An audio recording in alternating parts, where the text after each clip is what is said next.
returned for its 6th season the other night, and although it ended last year on a high note, the premiere unfortunately didn't live up to the hype.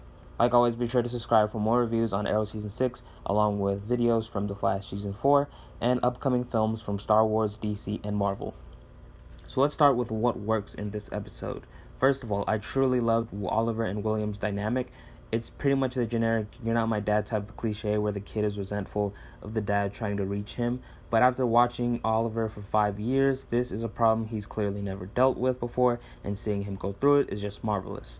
Clearly, William blames Oliver for the death of Samantha, and personally, I wasn't expecting Samantha to die because that would mean that for however long this show would go on for, William would be around, and you can't really throw away the fact that he has a child that is at least 10 to 11 years old. John's son is a different story because he's a toddler, but William isn't. I think someone said something, maybe it was Oliver, that William still has Samantha's parents, his grandparents, so that could always be an option, but I think that William is here to stay, judging by this episode. Other than that, I really enjoyed Rene and Curtis in this episode. As always, Rene got a new suit, more like armor around his old suit, along with a new hockey mask. Curtis has also seemed to improve on the field with the assistance of his T-spheres. I also liked how the flashbacks were used to slowly reveal what had happened on the island. It was slow and painful during the beginning of the episode in a good way. The excitement was definitely there, but the payoff wasn't as big as I expected it to be, which is where I will talk about what didn't work in this episode. And overall, I felt like this episode was underwhelming. It didn't necessarily live up to the hype that was built up these past 5 months. The producers clearly wanted this mystery or clue and suspense of who lived, who died, or who was affected in what ways, but in the end, it didn't feel as drastic of a shakeup as we expected it to be. Diggle can't aim anymore, Thea's in a coma, and Samantha's dead, which leaves Oliver to raise William, and then on a side note, Lance feels guilty for quote-unquote killing Black Siren. That to you may seem like it was enough, but to me, not really. A cliffhanger like that should entail that every single person was harmed in a big or small way, but in the end, only 4 main characters were affected directly or indirectly. Diggle and Thea were directly affected by the blast, but Oliver and Quentin were indirectly affected by the blast. I assume what the writers wanted was for Chase to win at the end, even if Oliver didn't kill him. That's why he killed himself so his friends would die. When I first saw the episode, I was like, holy crap, they did not just go there. And originally, before the finale aired, I felt that the season should not end with a cliffhanger. It should have ended with like no taglines to the future season and should have had like a book closing sort of ending.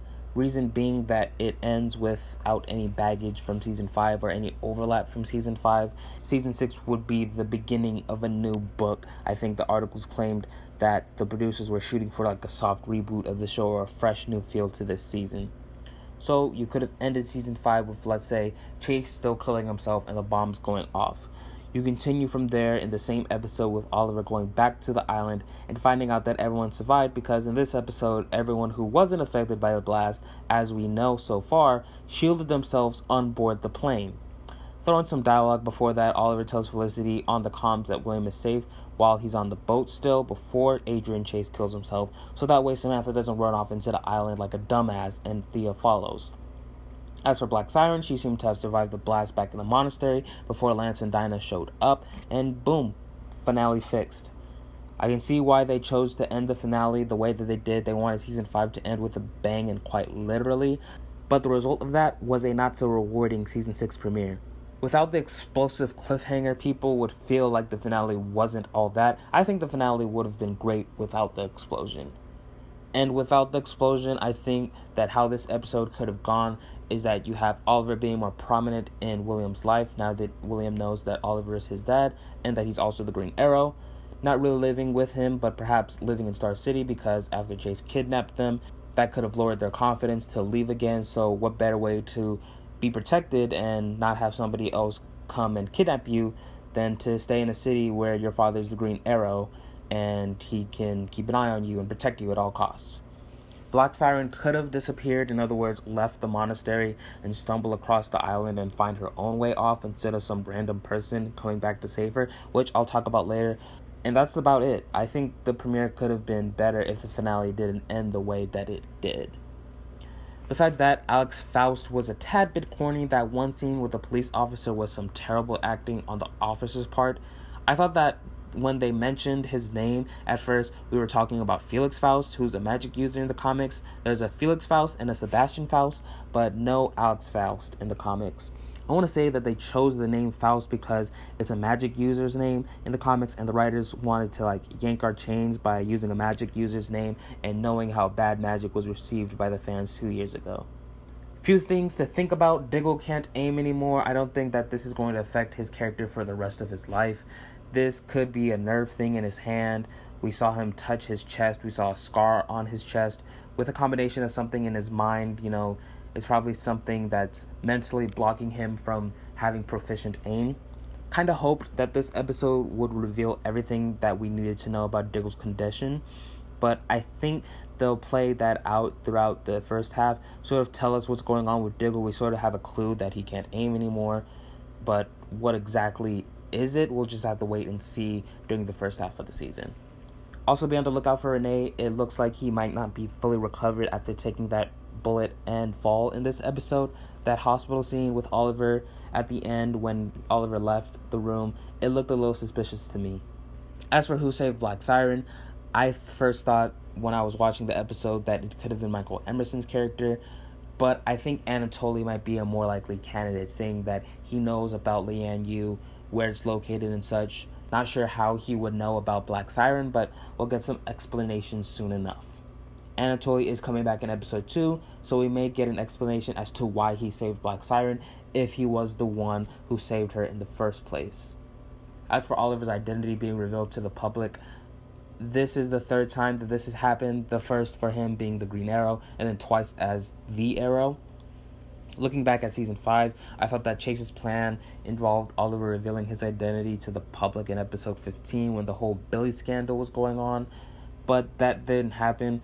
Seeing how this reveal was shown in the first episode and Slade's speech about how we walk between two worlds, we can only do that for so long, it pretty much seemed like Oliver's identity as the Green Arrow was going to be exposed. I just wasn't expecting it to happen this soon. There's also the new addition of the FBI agent, who I also didn't expect to appear this soon in this season. She's showing up in the next episode.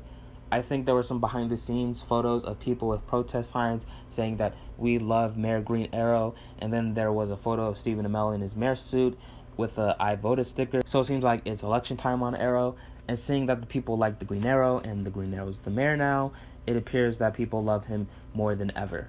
Plus, there was a trailer that was released 2 days ago before the premiere even aired that gave away that there was going to be this scandal, or at least speculation that Oliver is the Green Arrow. So in a way, the trailer did give away a surprise that is going to be a theme this year, but it didn't, however, give away that this would be happening so soon in the season. So it's a lose-win situation.